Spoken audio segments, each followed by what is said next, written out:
শ্রেণী মানুষ আছে ইসলামের নামে অপপ্রচার করে, বলে বাংলাদেশে যদি ইসলামী রাষ্ট্র কায়েম হয় তাহলে মহিলারা হাটে বাজারে যেতে পারবে না, মহিলারা ঘরের ভিতরে আবদ্ধ থাকবে, মহিলারা কোথাও চলাফেরা করতে পারবে না।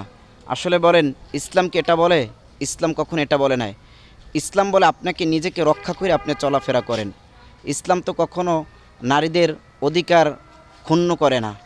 ইসলাম চায় আপনি নিজেকে আত্মরক্ষা করেন এবং কি নিজেকে আপনি সবসময় বাঁচিয়ে এবং কি আপনাকে হেফাজত করে আপনি চলাফেরা করেন। ইসলাম চায় সেটা। ইসলাম চায় না যে আপনি ঘরের ভিতরে পড়ে থাকেন, আপনার প্রয়োজনীয় কাজগুলো আপনি করতে পারবেন না, আপনার প্রয়োজন মোতাবেক আপনি মনে করেন ঘর থেকে বাইর হতে পারবেন না। যেমন একটা উদাহরণ দিই, মনে করেন আপনার হাজব্যান্ড প্রবাসে বা আপনার হাজব্যান্ড আপনার বাড়িতে নাই, অনেক দূরে আছে। এখন আপনার একটা কোনো সমস্যা হলে তখন কে যাবে?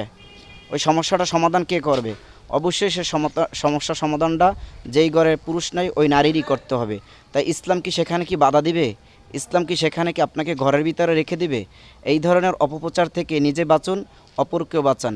ইসলামের নামে যারা অপপ্রচার করে তারা ইসলামের বন্ধু নয়, তারা জালেমদের বন্ধু, তারা ইহুদিদের দালাল।